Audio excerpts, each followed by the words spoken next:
birthday. Oh, I see, right. And you were 17? Yes, I'm So 17. you were over there. Oh, Yeah, I think Here? they're marking. oh, here. No. They mark the back of the chair rather than. Yes, the back, you Oh, have to look in at the back here. of the chair, so This you were makes there. sense now. Okay. Right. I just knew because I go on the last row and it's not there. So when there are numbers on armrests, you're never sure whether it's. Yeah, it should be, right? Like, It's weird. 1 1 3 or You don't dial in to anybody because I think she'll get to us, right? it's all on you. But Okay, so just leave it wide on that, yeah? She did the first thing. yeah, I'll let you And shot. then later, You know, we're getting like. they're coming from here. Part of the rest too. So just leave it on that. You do that very well. Thank you. And then I kind of like it keeps the seal in there after they get here. Yeah. And Then just leave that, and then when they start asking questions, come around, yeah? yeah, not before. All right, And then I mean you can mix it up a little bit, but there's not much. keep it simple. Is that there for a purpose? Sometimes they make, as you can see on the chart, we're making great progress on the. If we're making such great progress, where's lunch? Yeah, right. I know. Oh, This wait. briefing cannot go on until lunch. Hi. By order of IBW. Yeah. You good, right? At this point, does it make a difference if we're good or bad?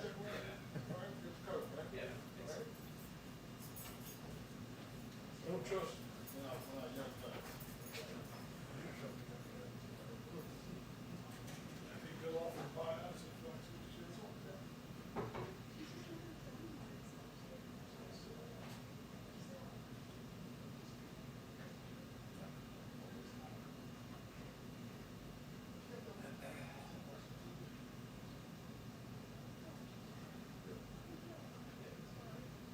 Beijo, guria.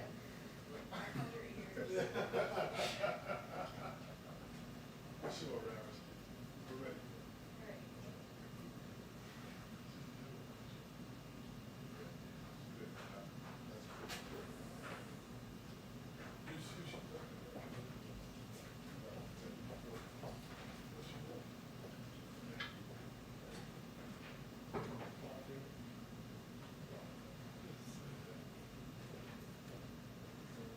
Did you see that? You were watching the escort announcements? No. There we go. Hello. How are you? I know, right? Haven't seen you in like a year. Yeah. Or more. Are you disappointed it looks so alike? You know, I'm very happy to see you. Welcome back. Thank you. You have a seat today? If I did that, what that rate tries to just do it. Yeah, but why would I want to use it? Yeah. Some people are, you know.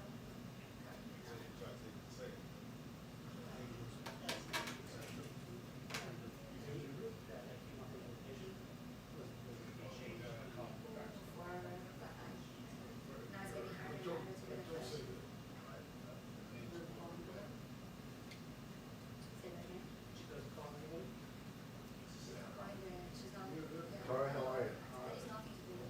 I'm good. How are you, Steve? Good. It's sort of muggy. Kind of muggy outside. Swampy. Jeff, is this us here? Yeah. Right here, okay. I'm gonna move on 16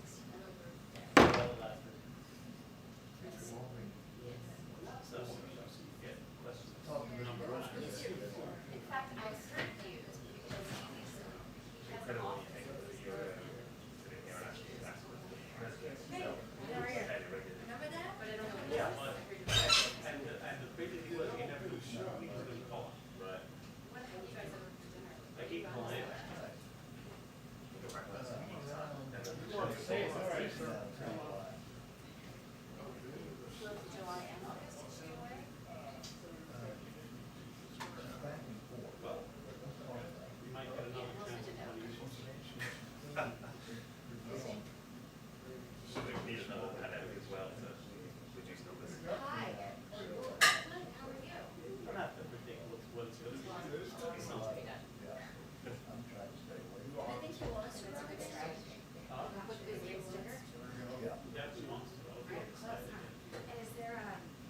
maybe the place on, No. Yeah. Only for the live session. What we do for live session, we have lines under here. Okay. Audio, if enough of you guys are able to. plug everything in for you, set. And Mike's here. Yeah. For you. So do I need to put a mic on then? No, you're good. Oh, I just, That mic picks you up back there. okay, cool. Now, if you have a live session. Right, okay. That's a cuss camera. Ooh, cuss camera. Talk. Doing that stupid. Yeah, yeah, once I shut it. Camera's neutral. Now we get back to normal, so. Change. Everybody has a camera. Oh, I see, okay. This is our normal spot right here. Okay. Once we get back to normal. It's a good screen. Cool, She'll walk in from that door right there. okay, great. Thank you. Great. Right. Third question. Hi, friends. It's going to be more like 12:45, just flagging for everybody. Of course. 12:45, briefing a little later. Are you? Alive here. I know, the cat dragged in. I'm good, I'm good. This is my first time back to 18. So I don't have any seats. Look every time there's a seat.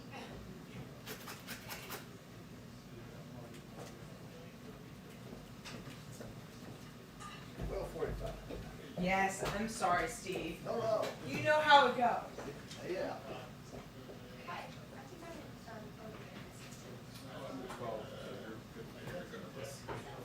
Hey, good to see you. Sean and Sarah would start like an hour and a half late, and they would even, like, give me the update. Yeah. And they would say like 2-minute warning and then. Oh my God. After that.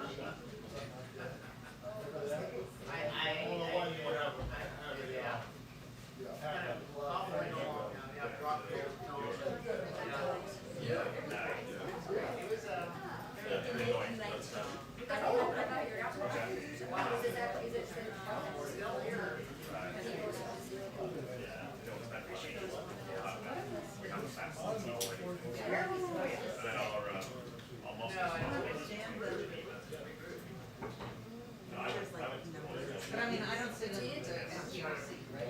Maybe I do. Do I just go to our regular seat?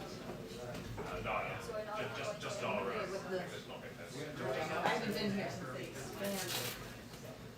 No, do I sit in my regular FDRC, you know? None of these little. We're already number rotations now. So it's like in the email Zeke sent out, I think it was Zeke? Oh, they give you a number? Yeah. Yeah, I'll ask my husband. Yeah.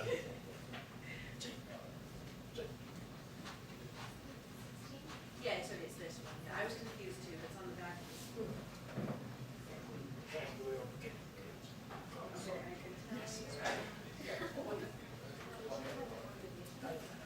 I only have my rotations on it. Yeah, but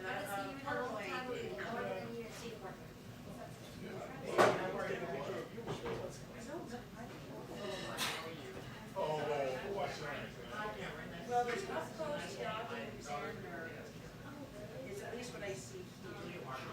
So I assume there might be one more person that I'm just not seeing, because they probably do see something.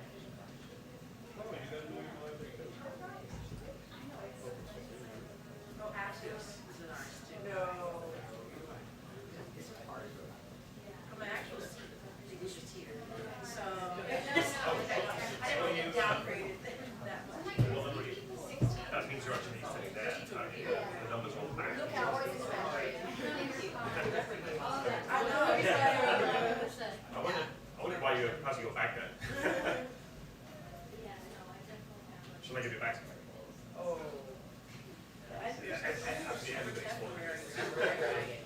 That's why we usually send a check and the numbers all nice. You never know whether it's the national Oh, rise. look what the cat dragged in. I'm just saying. It's funny, yeah. Because you're not sweating, dying. So it's like a t-shirt. Is it just the V's cut out shirt, it's just this, this, Right.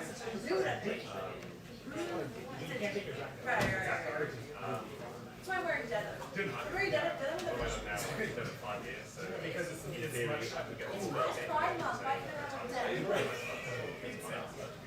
Let me know if you need to slide around. Yeah. This position, so you're gonna be I can slide a little up, a little back, a little whatever. Yeah, there you go. Is that good? Or, I mean,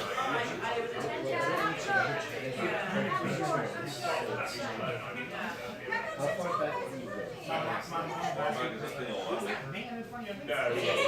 there is fine. You can back the chair. My mom came home, had my hair curly, she was Just like, your color purple. You can lift it up. You can lift it up and set it. Not the color purple. But Not even know. put your position.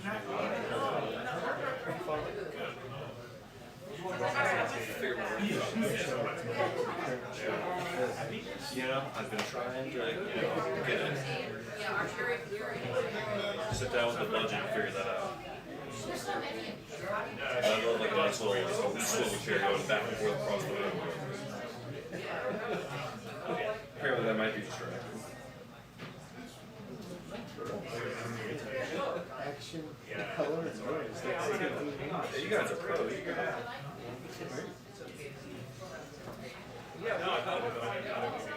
Why is it called 18? I'll do it afterwards. Yeah, you can actually use it. You have a lot of things. Oh, absolutely. Yeah. Yeah, honestly, I haven't got that. I haven't got it. Yeah, and again, it's a lockdown, right? Yeah. It's a great deal. We also had a special connection. Yeah. I heard stories of the podcast.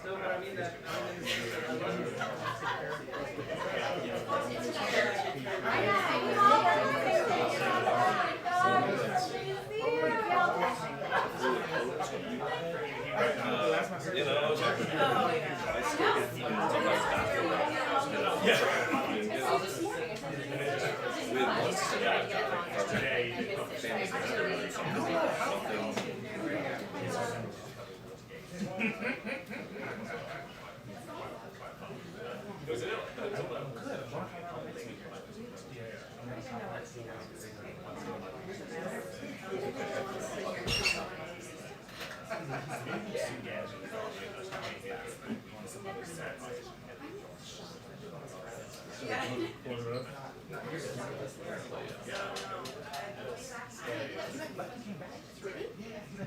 Besides the AI, I could only infer really that politics has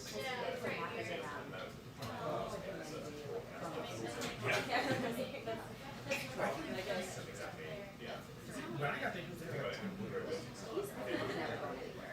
That's like, he's gonna be there forever. And he's got like 2 kids and like she works in the school or something, so. She does.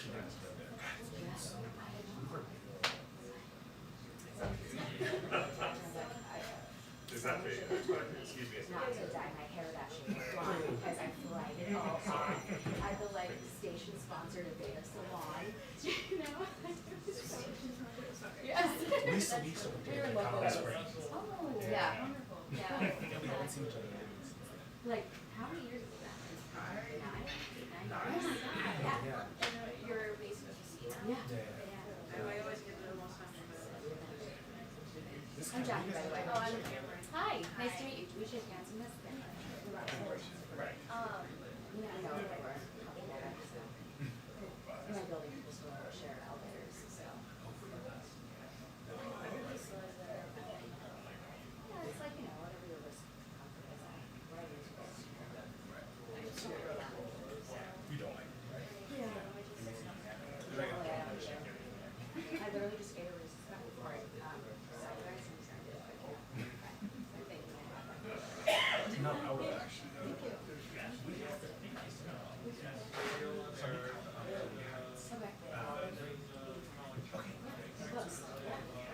So I need. What's your So, I'm going to have my ankle on Saturday. But I'm done at 2 p.m. So we could do some after. So,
That might be it. I think it is.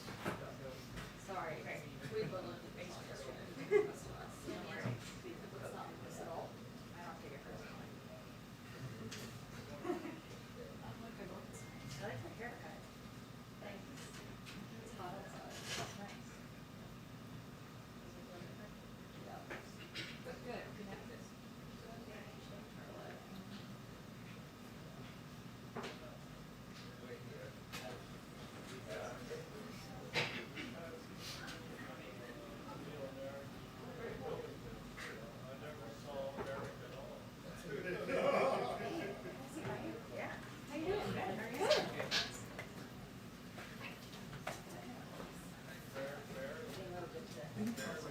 Oh, they did.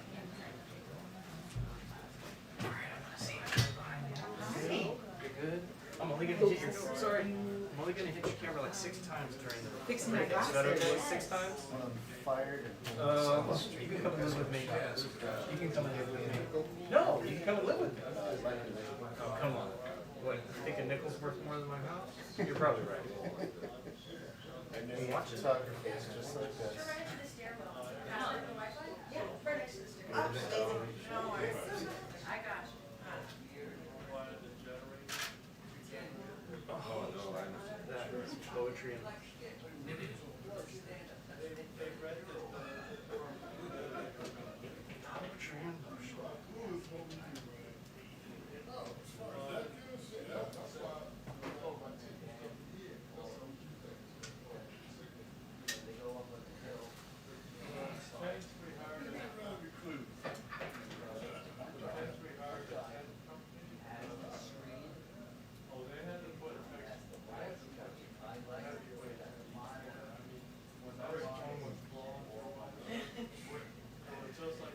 Steve, we saved the seat for you.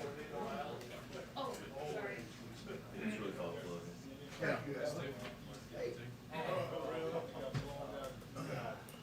Very thoughtful. Yeah.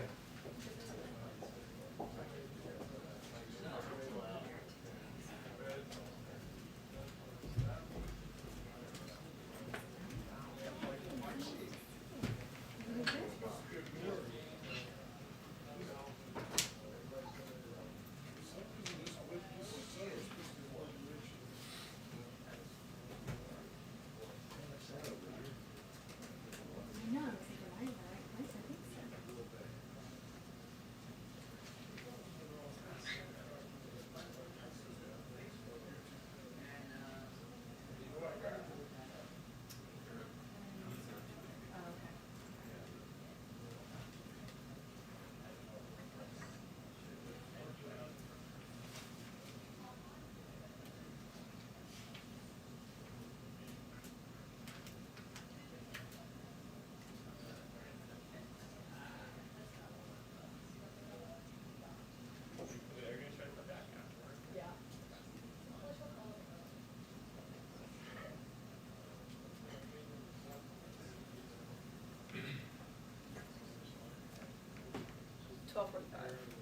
Thank you. On behalf of everyone. You're so welcome. Thank you. Yeah.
trash chute.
funds from everywhere. Very nice. I know. That's good. I would. And it's not, it's just a 6 episode. Oh, that's not that. Yay. I could even, yeah. Whatever. Yeah. Yes. I like to see it. Oh my God. Were you guys talking about the kids? Yeah. Definitely was like. Spider-Man. Okay, because it's like, I She's just, incredible. all I do is hear about it and think of her. She's so good. Unbelievable. I'm only 2 episodes in. The accent too is so Really good. forget. Yes. Yeah. Such a lovely show. Yeah. So she's married to I skipped actually. So, Lori, Richard Ransom, yeah, somebody whose name used to be Man on my rocket. Changed it to yeah, and it's his third husband. Yes. Yeah, because it gives you. 2-minute warning for the press briefing. 2-minute warning for the press briefing.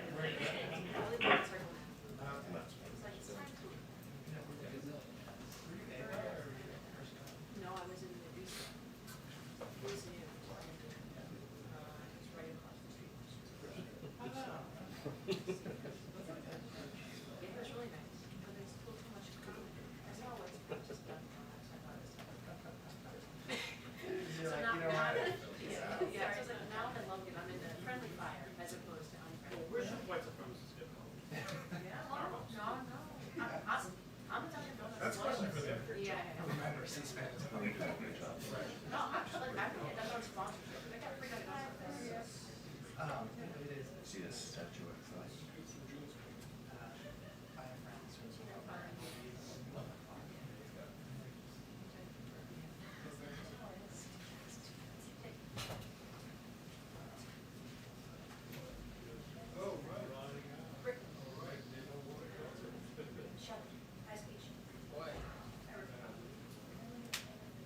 Oh, really?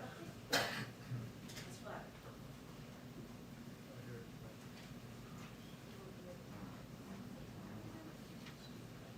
I'm somehow in the know of a lot of. Oh, you are? Yeah, just, I don't know how. It's the old Washingtonian. Hi, everyone. All right. I have a couple of items for all of you at the top, and some charts. We love charts in here. In today's encouraging report, initial claims for unemployment insurance fell to their lowest level and below 400,000 for the first time since the pandemic hit. This is just the latest evidence that President Biden's economic strategy and vaccination plan are working. While weekly data can be volatile, since taking office, average claims have fallen by about 50%, which you can see in this chart over the course of time, and by more than 100,000 in the last month alone. And earlier this week, the Organization for Economic Cooperation and Development, the OECD, as it's commonly known, one of the leading bodies in analyzing economic growth around the world, increased their projection for U.S. economic growth this year to 6.9%, due to the strength of the American Rescue Plan and our pandemic response to get Americans vaccinated and lift our economy out of the crises that we inherited. In fact, the United States is the only major industrialized nation to have its growth projection through 2025 revised upward. We also learned earlier this week that manufacturing activity in May was near its highest level in more than 15 years. Okay, I also wanted to note, which many of you saw this morning, that our Deputy National Security Advisor for Cyber, Ann Neuberger, who's been here a couple of times, released an open memo to corporate executives and business leaders, urging them to take immediate steps to address the threat of ransomware. Obviously, this is in light of the attack this week, the ransomware attack this week, and the one from just a few weeks ago. The federal government, under the leadership of President Biden, has been stepping up to strengthen the nation's defenses against cyber attacks, but we can't do it alone. Business leaders have a responsibility to strengthen their cyber defenses to protect the American public and our economy. The most important takeaway from the recent spate of ransomware attacks on the United States, Ireland, and Germany, and other organizations around the world, as that companies that view ransomware as a threat to their core business operations, rather than a simple risk of data theft, will react and recover more effectively. So our Deputy National Security Advisor laid out a small number of highly impactful steps that private sector companies can take to harden their cybersecurity. We've outlined them here, and again, it was in the memo that she put out just this morning, and that's something we will continue to encourage companies to do. Finally, lots of news out there this morning. As you all know, and many of you were probably on this call, Jeff Zients and Jake Sullivan announced the President's strategy for global vaccine sharing and their allocation plan for the first 25 million doses to be shared globally. So just a couple of highlights from that. First, having successfully secured enough vaccine supply for Americans, we're donating surplus U.S. vaccine supply and encouraging other countries with surplus supplies to do the same. The President has announced a U.S. commitment to sharing a total of 80 million doses by the end of June. So that's 25 million doses that will go out as soon as possible, very quickly. A number of those are going to even go out as soon as today. And that is 5 times the number of doses any other country has committed to sharing, and 13% of the total vaccines produced by the United States by the end of this month. Second, we're working with vaccine manufacturers to vastly increase vaccine supply for the rest of the world in a way that can also create jobs here at home. So we have all these manufacturers who have facilities that will enable us to continue to produce additional supply even beyond, so that we can provide that to the rest of the world. We will also work with our partner nations and pharmaceutical companies and other manufacturers to create the kind of global vaccine production and manufacturing capacity and capabilities that can not only help the world beat this pandemic, but also helps prepare the world to respond to future threats. A couple of additional highlights. One, in our approach today, was rooted in a couple of considerations. One, ensuring vaccines are delivered in a way that is efficient and equitable and follows the latest science and public health data. 2, providing vaccines for populations across different regions and those most at risk, as well as nations experiencing surges, high burdens of disease, or low vaccination rates. And finally, as the President said, we will not use our vaccine supply and the doses we're sharing with the world to secure favors from other countries, and that's a value from the United States. So today we announced that we're sharing at least 75% of these vaccines, which is approximately 19 million, through COVAX, which will, of the 25 million, I should say, that are going out, through COVAX, which will facilitate equitable distribution to reach those most at risk. So approximately 6 million for Latin America and the Caribbean, 7 million for South and Southeast Asia, 5 million with the African Union and Africa CDC. And we're sharing 25% of these vaccines with countries with immediate needs and to help with surges around the world. As final determinations are made about additional supply and where it's going, we will provide that to all of you, but wanted to convey how we'd be approaching this and where the initial set of supply is going. Okay, I hope everyone had a snack. Alex, go ahead. Thanks, Jen. With the news that the Trump Justice Department sought the records of more journalists, this time from the New York Times, can you talk a bit about Biden's pledge that the practice won't continue under his Justice Department? Can you speak to, in particular, how can the president keep that promise while also making good on his pledge to uphold the independence of the Justice Department? Sure. Well, for those of you who didn't follow as closely what Alex referenced, though I bet many of you did, this is the third announcement by the Department of Justice of attaining records of journalists during the last year of the Trump administration, so something they're projecting publicly that happened during the last year of the Trump administration. They've also indicated that this is the last. As you noted, Alex, the president has made clear that on his watch, freedom of press will be protected. He laid out core principles several weeks ago because this is something that he is personally passionate about, and he has a long record with respect to protecting the rights of journalists. And as he's always been empathetic about, he was always alarmed by the way the former administration, the Trump administration, abused their power in some cases. And the career nonpartisan civil servants often were doing their work with great professionalism and honor and were put in a difficult position. So I will say that he's always felt that it's important, and as is evident by his words he shared just a few weeks ago, that we should always be refining and improving our approaches to how we approach this issue and any other issue. I don't have anything to preview for you in terms of a specific policy moving forward, but it's something that he is, that's kind of his principles he will approach this from moving forward. Well, you said The White House had not spoken to the DOJ about this particular issue. Was it just a suggestion to the DOJ? I mean, how is this going to become codified? Well, obviously, the president spoke to it himself publicly, and we're in touch at the appropriate layers of the White House and the Department of Justice. And but certainly, this is the position of the President of the United States, what principles he wants to abide by as president, and he conveyed that publicly, so it wasn't exactly in secret. Sure. And then on infrastructure, President Biden tried to give Republicans an alternative to funding infrastructure. He suggested a 15% minimum tax, rather than a hike in the corporate tax rates. So can you talk a little bit about how this informs his broader vision? Is this a change to his broader vision on infrastructure? And is he basically proposing that no profitable corporation should be able to avoid taxes? Is that the sort of founding principle of that proposal? Well, on the last one, that's absolutely a principle. I will note, and I know this was a lengthy fact sheet at the time, but the book minimum tax, which is the 15% minimum tax, was actually in the American Jobs Plan as one of the pay-for components. So what happened over the last couple of days, and also in the meeting yesterday, is that the president did a thorough review of all of the tax reforms he's proposed, many of them on the campaign. So he talked about this on the campaign. It was in the American Jobs Plan as a pay-for, and also is reflected in our budget that we just put out last Friday. And he looked to see what could be a path forward with his Republican colleagues on this specific negotiation. Now, I think it's important to step back and remember that what the proposal is about, the American Jobs Plan, is a historic investment in infrastructure, modernizing our nation's infrastructure, becoming more competitive around the world. He's proposed ways to pay for it, right? Others have not exactly done the same in many capacities.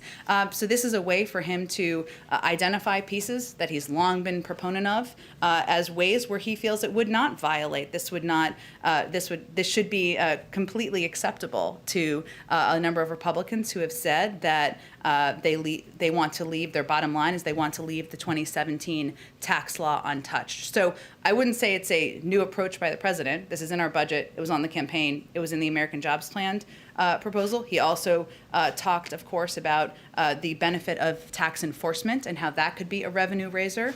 But what really should stand out at this point to people is that opposing this proposal would mean not only opposing raising taxes on the wealthiest Americans who've done extraordinarily well during the pandemic, it would mean opposing the very enforcement of the 2017 tax law. It would mean maybe having the view that that nobody should pay, that these 50 corporations who didn't pay taxes shouldn't pay any taxes at all. And that certainly is not the view the president has. And one more quick one. Can you clarify the president's position on the filibuster? In what way? I've talked about it quite extensively yesterday. I'm happy to repeat it, and often, but the president's view is that he believes that there should be a path forward for Democrats and Republicans to work together to get the job done on behalf of the American public, whether that is voting rights and ensuring that more people have access to voting rights, or whether that is moving forward on other priority items for him. He has talked in the past about a move back to the talking filibuster. It shouldn't be so easy to invoke the filibuster. That is his view, but it hasn't changed beyond that. Go ahead. Jen, following up on infrastructure quickly, the President and Senator Capito had said they aim to reconnect tomorrow. Is that going to be another face-to-face meeting here at the White House, or is that going to be happening virtually? It's a great question, Monica. I think it could, I don't have a definite format for you, but it certainly could happen. They're just going to reconnect and engage. It certainly could happen on the phone. And is the expectation from the White House that tomorrow Republicans will offer yet another counter proposal, and that may be the final step in this set of negotiations, or do you anticipate this will go through the weekend until Monday, June 7th? I know everybody's excited to work through the weekend. Look, I'm not going to prejudge what Senator Capito will come to the table with tomorrow. We'll leave that to her to speak to, and other Republicans who have been a part of these good faith discussions and negotiations. I will note that this has been a good discussion and a good ongoing discussion where we're working to find areas of agreement. We also feel there are a number of paths forward. Next week, the House is going to be marking up the American Jobs Plan. Congressman DeFazio will be leading that effort. There are a number of Democrats and Republicans who have talked about working together, many of you have reported on, to come up with a proposal where they can all mutually agree on. So President's looking forward to engaging with Senator Capito tomorrow, feels they've had good discussions, good faith discussions, but we're also going to keep options open and keep a range of paths open for how we move his ideas forward. And on vaccines, how does the 2-dose regimen factor into the 25 million doses? How many of them are Johnson & Johnson, or should this be viewed as something that is potentially more for 10 to 12 million people to get vaccinated, given, of course, it requires 2 shots? And also, what is the plan for doses that may expire this month or soon? What is the U.S. going to do to ensure that gets there quickly enough to ensure they can actually be viable? Sure. Well, on the second question, we are going to, of course, look closely to determine that we get doses out as quickly as possible. And as I noted, 25 million will be going out as quickly as we can logistically get those out the door. And we are going to, that's certainly a factor as we are working to operationalize this, which is kind of a historic Herculean effort to get these doses to all of the communities and countries that we have committed them to. In terms of Johnson & Johnson, of the doses that will be going out, they will be all approved doses by the FDA, of which Johnson & Johnson is one of them. I don't have an exact breakdown between the 3, but you're absolutely correct that obviously if it's Johnson & Johnson, it would be 1 dose. If it's the other 2 approved, Moderna and Pfizer doses, it would require 2 doses. Go ahead, Steve. Do you feel like you're close to a deal on infrastructure? That you've significantly narrowed the gap? I would say over time, we feel that all parties, of course, we have been, and we certainly feel that Senator Capito and the other Republicans who have been a part of that have been operating in good faith. Now, a negotiation, as you know, Steve, from covering a lot of these, is exactly that. It's seeing how much each side can come closer to the other. And the president has some priorities, including ensuring that we're investing in infrastructure of the future, and there are areas that are personally important to him. Making sure we're rebuilding veterans hospitals, making sure we're making electric vehicles a reality, charging stations, buses, et cetera. Some of these proposals have been in our counter proposal and the original proposal. And certainly part of negotiating is coming up in numbers. And has he abandoned the plan to raise the corporate tax rate to 28%? Absolutely not. Absolutely not. What the president believes is, one, that corporations can afford to pay a little bit more. And that's a way that we can pay for a range of the bold proposals that he has put forward. But he also took a look at these proposals and all of the tax proposals that he has put forward over time to find a way where there should be pay-fors that, based on their bottom lines, many of the Republican negotiators should be able to agree to. Lastly, Israel seems to be on the cusp of a new prime minister. What's at stake for the United States here? Does policy change as a result of this leadership change? We will leave, which won't be a surprise to you, Steve, the politics and the determination about political formation in Israel up to the parties there. Israel will remain an important strategic partner, one where we have an abiding security relationship, and that will continue. Go ahead. Thanks, I'll come back to you guys. I'm sorry. Go ahead. So just to clarify, is the president's position that he would be willing to do away with this increase in the corporate tax rate if Republicans agreed to a minimum 15% corporate tax rate? Well, let's take a step back. The book minimum was in the president's American Jobs Plan proposal as a proposed pay-for. It was also in our budget. So this is not a new idea. This is a component of what he's proposed for a pay-for that he's lifting up as a question as to whether they could agree to that, because it certainly doesn't violate anything about the 2017 taxes. So that's what he's putting forward as an idea that he's asking them where their point of view is. So he's saying it could be one or the other. Well, no, he believes that we should continue to look at raising the corporate rate. That is a way to pay for a range of ideas. He's got a lot of ideas out there, a lot of bold proposals, including that aren't a part of this infrastructure negotiation. And he continues to believe that corporations can pay more. But the bottom line is that these proposals he's put forward as pay-fors in the American Jobs Plan, including IRS enforcement, which is also in our budget, of course, and this book minimum tax, are ways that unless you think corporations shouldn't pay any tax at all, and we'll leave that to others to speak to, then there should be a way to find a path to agreement. And how was that proposal received by Senator Capito? I'll leave that to her and others to speak to.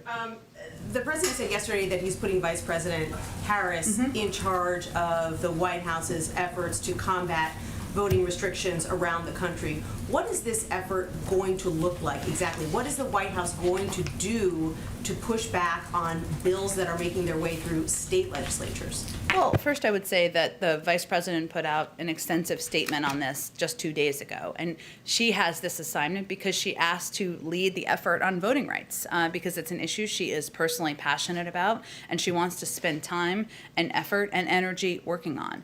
What she's conveyed, what the President certainly supports and agrees on, is that there's a federal component here, continuing to push for legislation to move forward at a federal level.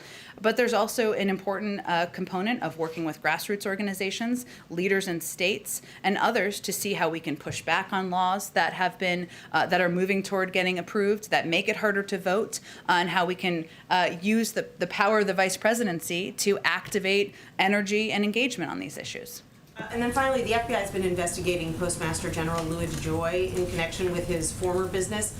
Does President Biden believe that the Postmaster General should step down or be replaced? He'll leave the investigation and the process forward to the Department of Justice. Go ahead.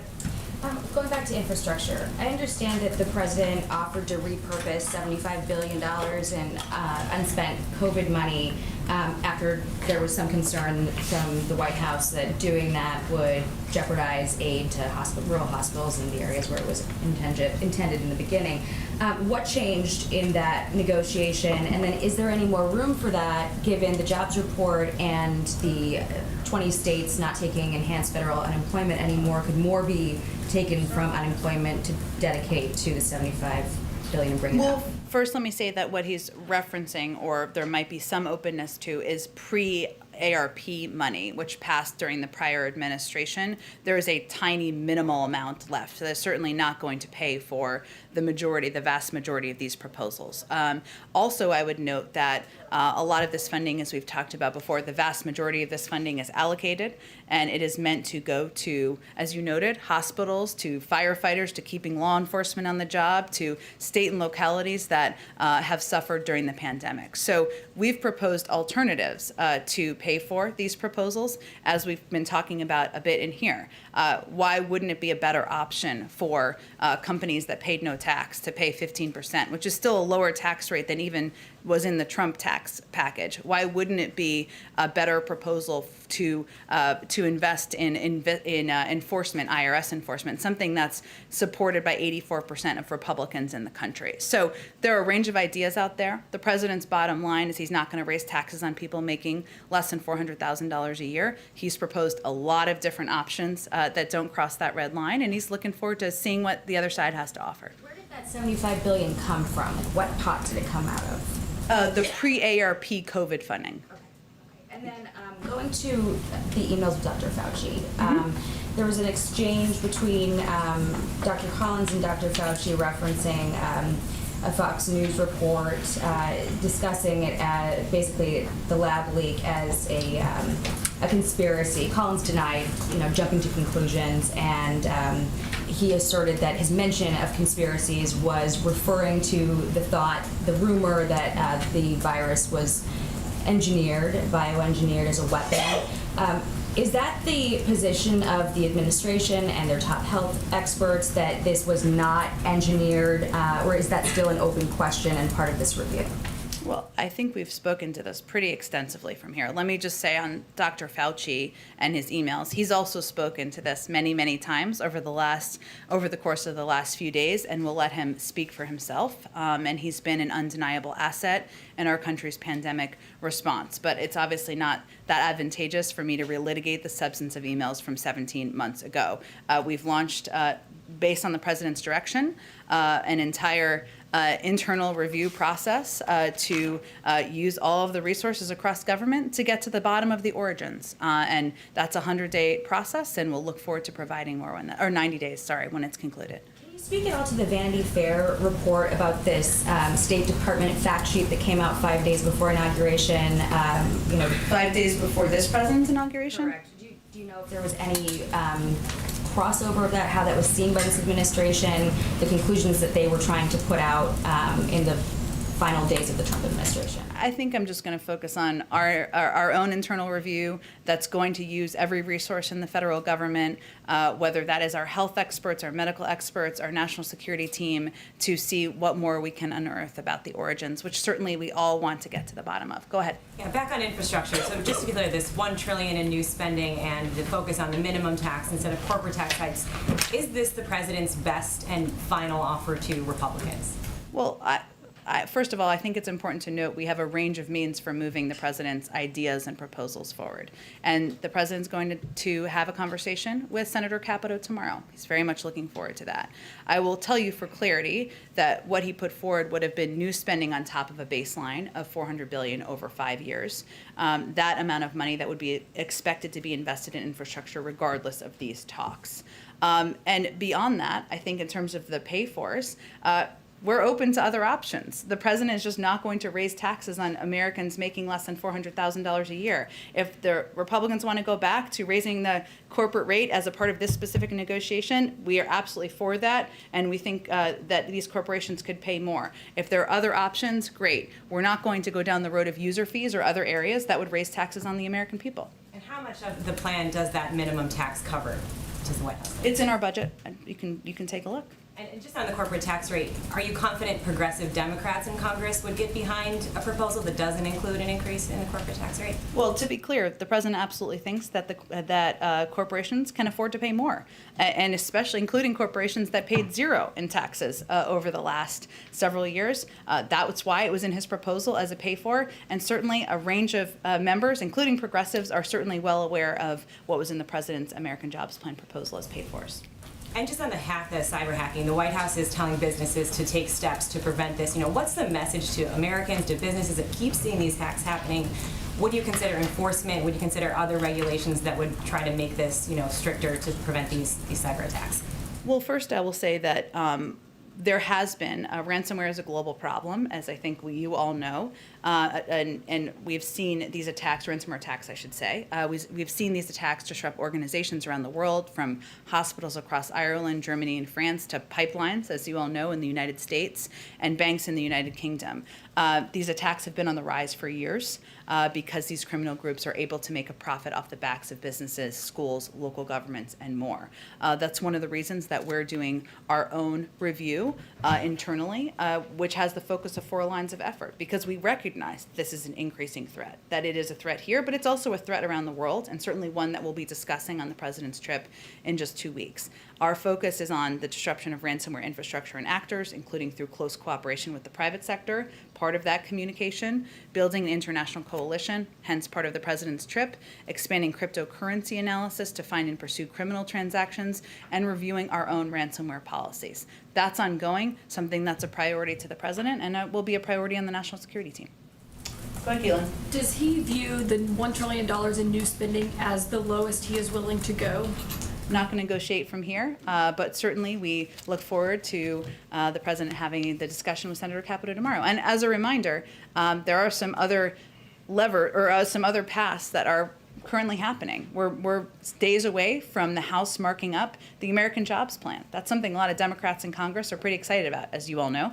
And also there are, as has been evidence in much of your reporting, Democrats and Republicans who have been working together to come up perhaps with their own proposal. So we're looking forward to seeing that as well. So we're going to keep optionality on the table, and we'll see how the conversation goes tomorrow. Okay, so he could potentially be open to going to lower than $1 trillion in new spending. I'm not going to give you any new bottom lines from here, but I think it's important to note that there are a range of options moving forward, and certainly his approach and his priority is making a historic investment in infrastructure, creating millions of jobs, and seeing how we can do that as quickly as possible. You noted that the markup is just a few days away. Does he see Monday as kind of the deadline for any major breakthroughs on where these talks are going? No. He's going to continue to have conversations with Democrats and Republicans about what the path forward may look like. And certainly it's an important moment in the timeline, of course, because there will be movement then. We've seen Speaker Pelosi talk about how she wants to move forward with infrastructure in June. We've seen Leader Schumer talk about how he wants to move forward with infrastructure in July. those are some realities in the timeline. But the president is not, we're not here to set new deadlines. We're going to continue those conversations. Okay, just checking, because the Transportation Secretary did say on Sunday that they do view Monday as a deadline for any breakthroughs on these talks. So President Biden does not view Monday as a deadline. I think we're going to keep our options open to see what paths we can move forward on. And certainly the president is not going to accept a deal that doesn't help create millions of jobs and make a historic investment in our nation's infrastructure. Okay, my last question, before he goes abroad on his trip next week, should we expect any ambassador nominations to come from the White House? I don't know yet, Caitlin. We will see. I know that there's an interest in that, and we hope to have more soon. And I would note that one of the processes in the ambassadorial nomination process is that countries have to agree to these selections, and so sometimes that's part of the timeline. Is that holding this up? And Not a holdup, it's just part of the process. So go ahead, Annie. In general, when so much of Biden's agenda includes long-term things that will take a while to break through even once they're passed, infrastructure being at the top of that list, is the White House concerned that Congress is moving slower than a snail's pace on everything from democracy reform to a policing bill to these endless infrastructure talks, and that it will get harder as you get closer to the midterms for to tackle your priorities? No, that's not our view. I would say first, the American Rescue Plan passed at a pretty rapid speed. That's typically faster than most pieces of legislation, as many of you know, moves through Congress. I mean, not that this is necessarily our model in terms of timeline, but the Affordable Care Act took a year to move through Congress. And so we certainly recognize that sausage making is messy. It takes some time.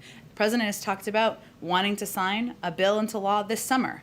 And there is certainly appetite and interest and a commitment to moving forward on infrastructure from Speaker Pelosi, as well as Leader Schumer. I would say, as it relates to police reform, we certainly know that coming together, in order to get that across the finish line, there needs to be agreement from the negotiators about what the path forward looks like. They've said they're making progress. They've been encouraged by the tone of the discussions. That's a positive sign to us. And we're going to continue to support those efforts as they move forward. I guess just the question is, how are you going to show voters who are trying to decide if Biden was an effective president beyond the falling virus numbers that his approach is working? Beyond falling virus numbers? Beyond getting a global pandemic under control? Well, I would say, and you know from polling and from what the American people care about and are focused on, getting the pandemic under control, ensuring that we're saving tens of thousands, if not hundreds of thousands of lives, making sure that the majority, more than 70% of people in this country are vaccinated so that they can return to their normal lives, which means returning to their jobs, kids returning to school, seeing friends, going to concerts, returning to life pre-pandemic. That is the number 1, 2, 3, 4, 5 issue on everyone's mind. That has been the president's focus from day one, and absolutely how he has spent the majority of his time to date. One other question about Israel. Gantz was here today and met with Jake Sullivan. His plan was to ask for $1 billion in emergency military aid. Is the U.S. expected to provide those funds, and if so, does it have any expectation that we would get cooperation from the Israelis on rebuilding Gaza if we did? I haven't. I know we were going to do a readout of that. I don't know if that's come out yet, the readout of the call. Mention anything about whether or not those requests would be granted? I'm happy to check and see if there's any update on that. It may be that we have to consider with our requests, and I'm not sure we'll have a rapid response, but I will check with our team and see if we have any update. Go ahead, Mark. Thank you, Jen. In terms of the voting, the ballot bills that are being introduced around the country, the president spoke out pretty strongly in Tulsa about them. Yeah. Other than the vice president, as you said, working with grassroots groups, if you don't have the votes to stop these laws in the state legislatures, and you don't have the votes to overturn the filibuster so you could pass H.R. 1 or the John Lewis Act, what can he do other than engender a public backlash to them? Well, one, we don't accept that's the case. We're going to continue to press for Congress to move forward with legislation on voting rights. We know it's not always a straight line, and that sometimes it takes time, and there needs to be discussion, negotiation. And in states, it's not just about engaging with community organizations. We're also talking about working with the private sector, working with voting rights groups, strengthening and uplifting efforts on voting rights nationwide. So this is an across-the-board effort that's not just focused federally. It's also focused on states. It's also focused on local and grassroots organizations. And certainly one of the president's lessons from having done this for 50 years or more is that, you know, the engagement and the activism of the American people is often the driver of change. And so part of this effort is certainly to engage with that. Even though some of these bills have already been signed into law or about to be. Well, laws sometimes are meant to be changed. I have a question about the cyber attacks. Is this something that he would talk to Putin about? Is it something he thinks that Russia has some responsibility for, or could do something to stop, or where does Putin fit in to these ransomware attacks? Yes, we expect it to be a topic of discussion at the summit that is happening in just less than 2 weeks. And the president's message will be that responsible states do not harbor ransomware criminals, and responsible countries must take decisive action against these ransomware networks. So that will be a part of the discussion when he sees him in less than 2 weeks. And I just have one more quick one, just to put infrastructure to bed. Yeah, I understand. I don't know if it's to bed. Others have additional questions. It's like brushing its teeth or something. I don't know. He's saying that for infrastructure, it's not. He has so many pay-fors. It's not necessary to raise the corporate tax or. Just enforcement and the book minimum would take care of infrastructure. Does he believe that raising the corporate tax and raising the tax on people who make more than $400,000 is still necessary to fund his other proposals, like the American Families Plan? Does he believe that maybe this is not necessary at all? I'm not talking about whether you're for it or not. I'm asking you if he still feels that those hikes are necessary for his agenda. He wouldn't have proposed them and put them in his budget if he didn't think so. I mean, I think there's a math, not challenge, there's a math problem here somewhere, you know, in that the president's come down in his proposal and as we're negotiating with Republicans on an infrastructure package, as you noted, Mara, there's a range of other ideas that he has put forward that he wants to get passed into law. Child tax credit, universal pre-K, et cetera. He's also proposed ways to pay for it. So these are components that would help pay for his proposals in this negotiation. But certainly raising the corporate rate is something to going back to what the rate was in, you know, the early days of the George W. Bush administration is certainly something that he sees as a viable pay for many of his bold ideas. Viable pay for or necessary to pay Well, for? I think it's important to take a step back and remember this is not about these proposals were not standalone corporate tax increases. These proposals were an American jobs plan to make historic investment in our nation's infrastructure. They were to level the playing field and make universal pre-K eligible, you know, kids across the country eligible. So he's proposed a range of ways to pay for it. Those pay-fors can be moved around, and certainly raising the corporate rate is an area he feels is a viable, good, positive, essential option. Go ahead. Jen, in light of the recent ransomware attack, what is the White House guidance to private companies, the private sector, about paying ransom? Our guidance continues to be from the FBI that companies should not pay ransom because it incentivizes these attacks on other companies. Okay, and then separately on a fourth stimulus check idea that is supported by dozens of Democrats in Congress. I know a month ago you said, you know, stimulus checks aren't free and it's really up to Congress to decide whether to move forward on that.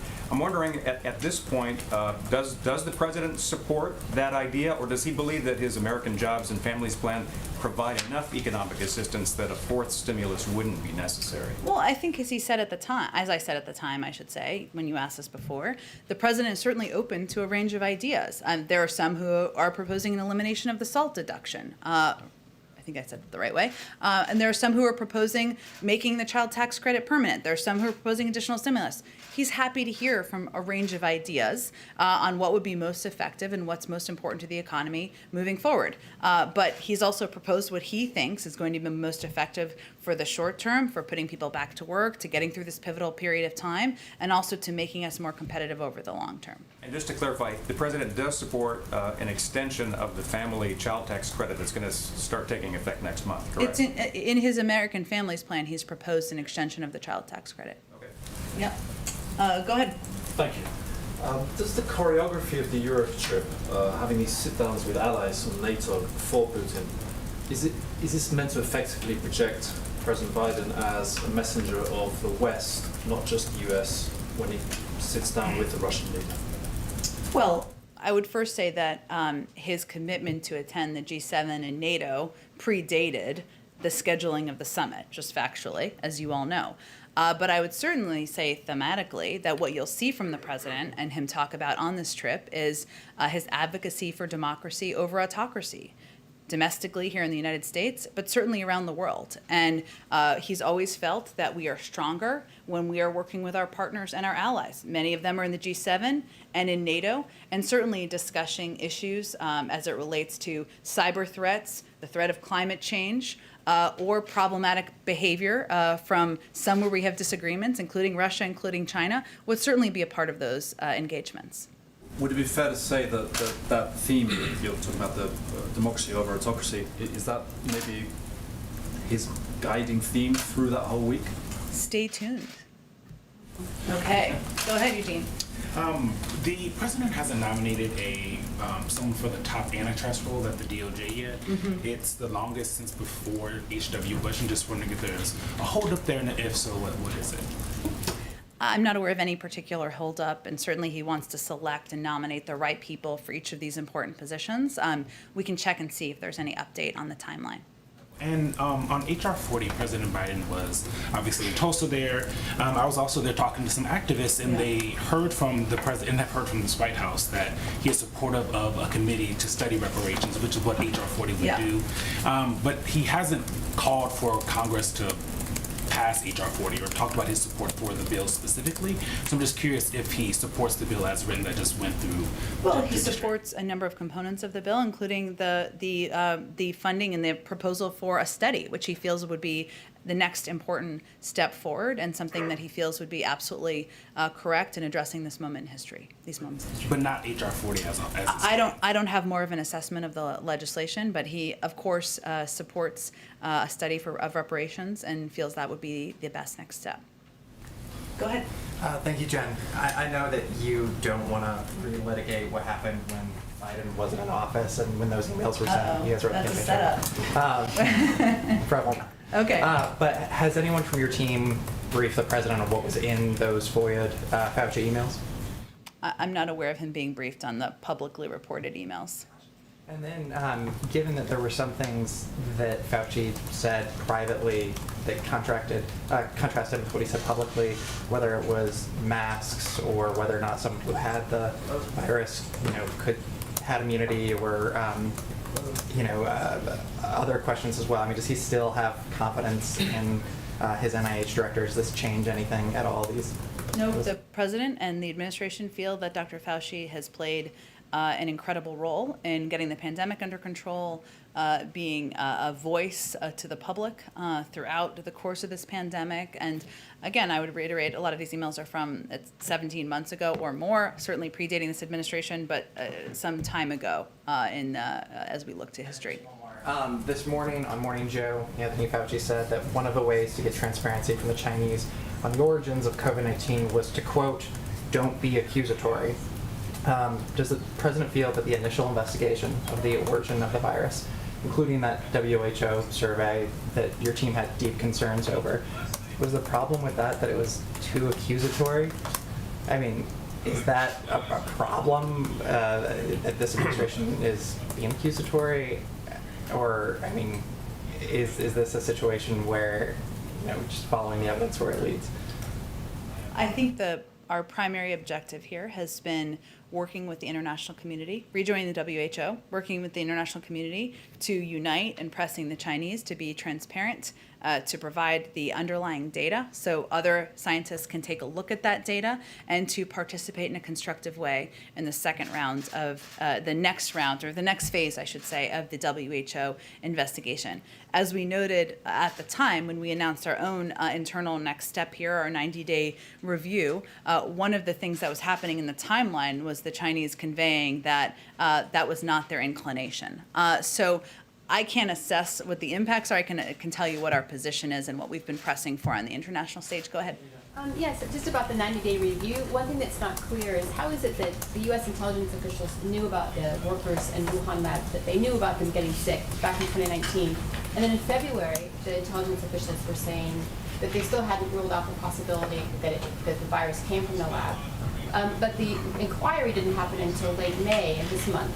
And I'm wondering what took the U.S. so long before it launched this. That's not actually an accurate depiction of the timeline. The president actually asked his intelligence community to look into, to do an internal assessment, which then was presented to him, an internal meeting, back in March.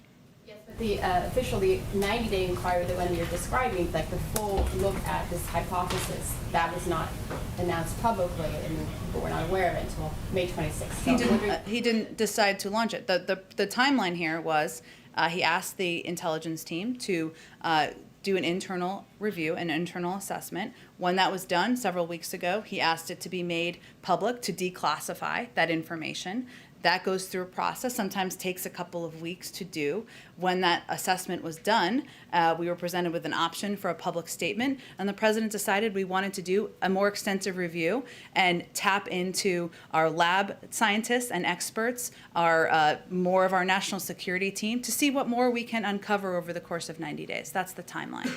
Yeah, maybe I wasn't saying it, or maybe I was saying it too specific with the dates, but the bigger question is what took the U.S. so long to take it seriously when there were reports about the possibility of this virus coming from there, We would completely refute that argument or notion. Obviously, the president asked his intelligence team to do an internal assessment, which happens all the time. We rarely talk about that publicly. We obviously took the step to declassify that, and that's something that he did early on in his administration.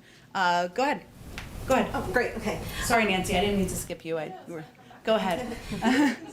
Vaccination rates are slowing down, and with the National Month of Action, if you do not get to that 70% goal, what is your plan B, and is there concern that you have to throw in some more incentives in there? Well, first, we're not going to prejudge our outcome here on July 4th. That's why we launched the Month of Action, and one of the reasons why we are working with every entity that can play a constructive role here. Free beer, that seems to be very appealing to the public, it seems, by headlines. Krispy Kreme donuts, getting into raffles for flights, and a range of incentives that states are implementing. Many of them did not come from us, obviously, because we recognize that at this stage, and we always knew that the rate of vaccination would slow down, because we were at a period of time, we went through a period of time where there wasn't enough supply for the demand, and then we got to a period of time where we had more supply than the demand, and that's why we launched a $3 billion effort to do local engagement, working with community leaders, clergy, other trusted voices, doctors, pediatricians. But now we're at a 1 month, it reminds me a little bit of political campaigns where you are knocking on doors, you're making phone calls, you're incentivizing, all legal, of course, ways to get people to the polls. This is how can we get more shots in arms, and we've welcomed the engagement from a range of entities in the private sector to do exactly that. I will also say, as of yesterday, about a dozen states had met their 70% or higher. And ultimately, this is going to be up to individuals to get shots in their arms. We can take every creative step we possibly can take. We also understand we don't have 100% control here, but we're going to do everything we can from the federal government to reach that goal. Create this initiative with shots in the shops within barber shops across the country. How are you going to work with other, I guess, communities, especially in the South, where there is a concern that those vaccination rates are going down? Well, you're absolutely right that we are, and they're going down in different parts of the country, which again, we anticipated. But in communities and areas where we've seen the lower numbers are actually primarily under 40, and they're more among young people. And so one of the ways we focused is on how we can reach and engage with the communities that don't have the highest percentage rate. People over 65, there's a huge percentage of people who have received their first and even second doses, and even over 40, it's quite a high percentage. So again, what we've learned from our data is that local engagement, working with trusted voices, maybe it's the primary care physician that somebody's been seeing for 20 years. Maybe it's local churches where they go every Sunday or they go more than once a week. We're working at a very local level to do this, and also working through the private sector on kind of some of these engagements where it could incentivize some of the communities that have not, that don't have the as high of a percentage rate. And last question, does the president have an idea of when things will be quote unquote back to normal, especially with these ramping up of vaccine efforts? Well, you know, we obviously are guided by CDC guidance, but what we've seen, and they've announced over the last several weeks, is that, you know, if you're vaccinated, you don't have to wear a mask inside, outside. You know, going into stores, we've seen that in around the country as well. So we're already seeing a move toward back to normal, but it really depends on community to community. And that's the other guidance that we have been providing and emphasizing, because if a community has a vaccination rate of 80%, they are clearly in a different place than a community that has a vaccination rate of 55%. So it's really going to be determinations made at a very local level about what is safe. Go ahead, Nancy. Just in terms of, back to the corporate tax rate for a second. Yeah. If it's something that the president is willing to, drop out of a potential bipartisan infrastructure deal, does the White House see it fitting in as a pay-for the American Families Plan, or where else could that be slotted in? We have no shortage of ideas around here, Nancy. I will note that, again, he's put forward a range of ways to pay for his big, bold ideas, including raising the corporate tax rate. And there are a number of components of his ideas that are not in this infrastructure negotiation right now. And you've referenced many of them in the American Families Plan. I'm not going to predetermine what all the aligning of items will be in the future, because that obviously isn't a package that's a part of this specific negotiation. But certainly he thinks that raising the corporate rate, ensuring, asking corporations many of whom have made a big profit during the pandemic to pay a little bit more is a very viable way to pay for ideas moving forward. And just one more thing on the COVID vaccination distribution. Sure. How does the White House expect to donate 80 million doses without AstraZeneca? Does that mean that the J&J shot will definitely be part of the distribution? Well, J&J has been approved by the FDA, so it would be those doses would be a part of what we're distributing, along with Moderna and Pfizer, including in this initial set of 25 million. AstraZeneca, as you know, we're waiting for FDA approval to even approve it to go overseas. That's something that certainly we could utilize those doses, and they would be a part of the doses of the 80 million. Go ahead. Go ahead, Alex. Oh, yeah, just we're weeks and weeks in these infrastructure negotiations, and I'm curious, what does the White House think it has to show for it? What do you think? What progress would you point to? What would you point to show that we're closer to a deal than when this process began? Well, first, I would say that it may feel foreign, but the process of policymaking and negotiating can be messy and can. The sausage making isn't always beautiful or pretty. So that's what we're in the middle of right now. And the president has pledged to the American people when he ran for office that he would work with Democrats and Republicans to try to get important initiatives forward on behalf of the American people. This is an example of that. We're having ongoing discussions with Republicans. We feel that those discussions have been done in good faith. The president's looking forward to talking to Senator Capito tomorrow. We also are eager to see what proposal may be put forward by Democrats and Republicans who are talking about what they might agree on. So there are a range of paths forward here, and the president remains committed to his goal of signing a bill into law, historic investment infrastructure, by the summer. And just one more. Yeah. The Remain in Mexico policy is ended. Is it still your message to immigrants coming from Central America not to come, that the border is still closed? Correct. Our message is still this is a dangerous time to come. We've been clear in our assessment that the MPP program, more commonly known as Remain in Mexico, was quite problematic. It led to dangerous and inhumane conditions along Mexico's northern border, in part because of the camps and the conditions at the camps. That's something the president talked about, or we've talked about for some time. And Secretary Mayorkas and DHS determined that the program does not adequately or sustainably enhance border management either. So our message continues to be, this is not the time to come. We want to have an effective immigration system in place, including asylum processing at our border, and that has not changed, but ending the Remain in Mexico program is something we've long talked about our commitment to. Brittany, go ahead. Thanks, Jen. The president has tasked Vice President Harris with two contentious, if not at least very difficult to wrap your head around, time-consuming issues in American politics. Immigration in the Northern Triangle and race through voting rights of not just the National Space Council stuff that hasn't kicked off yet, broadband, dealing with labor unions. Should we expect any other major additions to Vice President Harris's portfolio in the coming months, let me say, by the end of the year?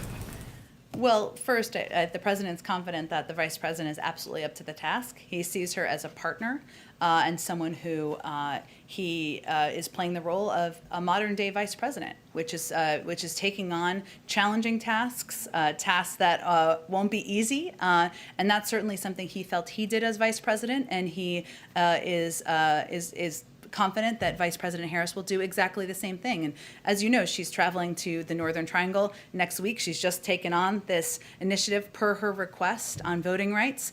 She's going to be active on that in the weeks ahead. So I can't predict what's going to come our way or what initiatives she'll need to take on over the months ahead, but certainly these are two big tasks that he's confident in her ability to lead. You said earlier that Harris had asked to take on this issue of voting rights. Is that how her portfolio's been determined? Has she been the one advocating for herself for these other assignments, or has it been typically a discussion? They have regular lunches and they discuss areas where they know there needs to be one of them at the helm, and certainly this is an area where she expressed a direct interest in. I'm going to have to just wrap it up shortly, but go ahead. A little update on the White House cat, because that's something that's still happening here. Our readers are asking us a lot, so I feel I bet. I've been joking, although maybe it might be true, that we're waiting for a bad news day for that to come out. If you see a tail wagging coming out of the briefing room, you'll know something bad's about to happen. I don't have any update on the cat. I know there's a lot of interest. Go ahead. What's the symbolic importance of the President's meeting with the Queen at Windsor Castle in the UK? And also, when he sits down with Boris Johnson, there's obviously a long history of meetings between American presidents and British prime ministers, but will this one be different because the UK is no longer part of the European Union? Well, we continue to have a special relationship with the United Kingdom, and I'm certain we'll have more to preview early next week about what the trip looks like, but there's a range of issues of mutual interest. We've talked about some of them in this briefing, from the future of economic growth in the world to addressing the COVID pandemic to security issues around the world. So they have a range of topics they can clearly discuss, and certainly it should be seen as significant that it's the president's first stop on a foreign trip. This is his first meeting with the Queen. Is that something he's always looked forward to? Does he have any kind of relationship with her, or was it the first time? Who among us wouldn't want to meet the Queen? I don't have anything more personal to read out. I will check and see if he has met her in the past. I believe he has, but let me check on that to confirm for sure. They issued, of course, a graceful invitation, which he certainly accepted. He's looking forward to seeing her with Dr. Biden as well on a couple days into his trip. In Tulsa, the President talked about the American Jobs Plan and what it does for closing the racial wealth gap. Does he give a cast-iron guarantee that whatever these negotiations are with Republicans, that will remain intact? There'll be no compromise on racial equity? Racial equity and addressing racial equity is central to the president's initiatives, his commitments to rebuilding our economy around the country, and certainly he's not going to give up on that. I'm sorry, I've got to wrap it up for another meeting. I apologize. Thanks, everyone. A $1.4 trillion plan because it's a I will allow you to do the math yourself. Thank you, everyone.